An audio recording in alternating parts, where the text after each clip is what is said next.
reason.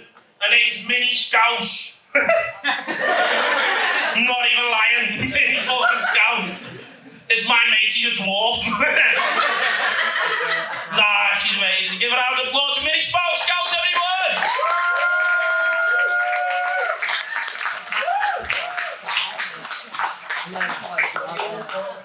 You never seen a natural blonde before? That wasn't actually a joke.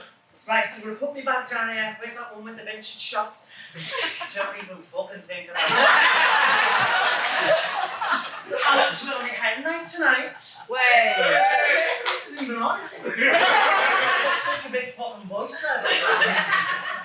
Yes, I'm on my hen night tonight.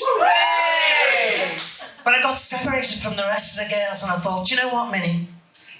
This is your chance. This is your opportunity to have a last minute fling before you walk up that aisle and settle down to married life. So tonight, I am looking for a bloke.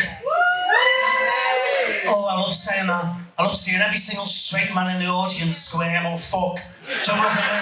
Don't pick me. Well, listen, you're actually all right. You don't have to worry. You can sit up straight. Brad, you on the other hand. Oh, hello. Always handsome, isn't he? Oh. No, I like you, Brad. You're the one for me.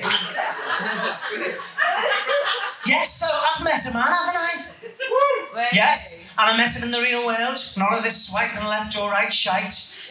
I caught his eye across a crowded bar, and then I threw it back to him. Thanks.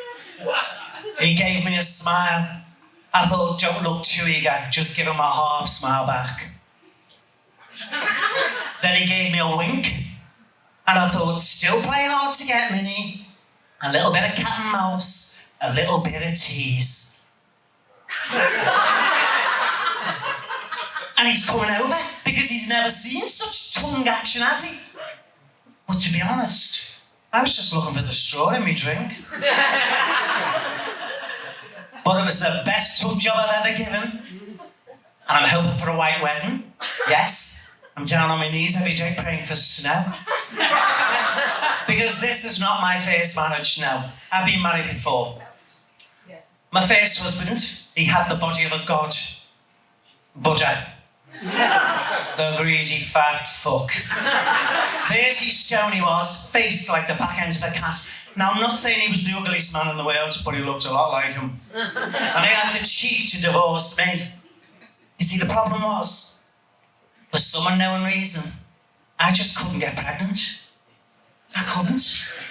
They didn't know what was going on inside of me. I bamboozled every specialist all over the country. I thought, for once in your life, Minnie, keep your fucking trap shut. But he took it bad, my fella, because all he wanted to be was a dad. I didn't care really, because I know being a parent is a shit job and it ruins your life. My mother tells me that every week. But, you know, he wanted it. So we started to argue a lot. You know, we started to drift apart. He said he'd had enough, which was something he never said at mealtimes. He said that he didn't want me anymore. I said, you'd want me if it came with large fries and a milkshake though, wouldn't you? He said he had a lot on his plate. I said, I know, I still get every fucking mealtime.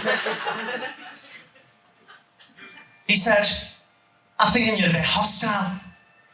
I said, what gives you that idea? He said, well, put the machete down. I even gave him some advice for when he went out into the big wide world of dating. I said, why don't you buy yourself a balaclava? Why don't you stitch up the eye holes? Why don't you put a band for life over the balaclava? In fact, why don't you become a transvestite and move to an Islamic state? Put us all out of our misery. To be honest, by the end of it, I was glad to see the back of them. I just wish there'd been a 10-inch blade sticking out of it, which would have been 8 inches more than he ever gave me. I hate having sex with men with little dicks though, don't you? Oh no, because there's so much fucking play acting involved. You know, I do a doggy style so they can't see your face. Oh yeah, oh shove it in baby, oh yeah. That's the biggest dick I've ever seen. Shove it in. Babe, it isn't. Oh, Well, ram it really hard then. Babe, I've been pounding you for 10 minutes. Ouch. Well, just keep it going, you know, that's the way I love it. Babe, I'm finished now. Oh, thank God for that. I couldn't have took another minute of that power too. Oh. Yes, so as I say, I'm getting married and I've got 2 bridesmaids. One is my little niece, Sheila. Now, she's one of those kids that's full of questions. Anyone know any of those kids? Oh. Auntie Minnie! A what? Are you really a mouse? Oh, don't be so fucking stupid. Auntie Minnie! Oh, what now? When my mummy and daddy die, who will I live with? Well, not me, you annoying little bitch. Auntie Minnie! Oh, for fuck's sake, what? Is it true that babies come out of the same place where boys put the willies? At last, a question I can relate to. Yes, Sheila, it is true. Babies do come out of the same place where boys put their willies. Oh, so when I have a baby, does that mean all my teeth will get knocked out?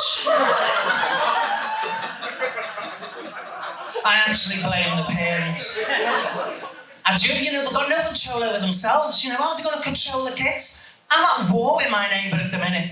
You know, there's no wage going in and she's decked head to toe in designer gear. She comes out every day. She looks me up and down. She sucks her teeth. She scoffs and goes on her way. Oh, I thought, you little bitch, the next time you do that, I'm having you. She came out this morning, Gucci encrusted diamond sunglasses on her head, Dior tracksuit, Balenciaga trainers. She looked me up and down. She sucked her fucking teeth. She scoffed, and she went on her way. I was just about to launch at her when her mother came out, telling her that she was going to be late for school. If she didn't get in that car, she was going to kill her. And then as she was driving off, the cheeky little bitch flipped me the bird. Oh, I thought, this is it, this is war. I'd sleep with her dad if she knew who he was.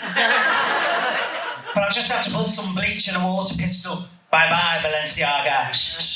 Do one, Dior. Get lost, Gucci. Oh, that got on your face, sorry. My other bridesmaid, yes, that's my best school friend, Julie Galooly. Now, I didn't want Julie to be my bridesmaid, but she's got so much shit on me, I had no option. When me and Julie were at school, we had such a bad reputation. We were known as the man flu, because we were passed from one boy to the other. And we were really hard to shake off.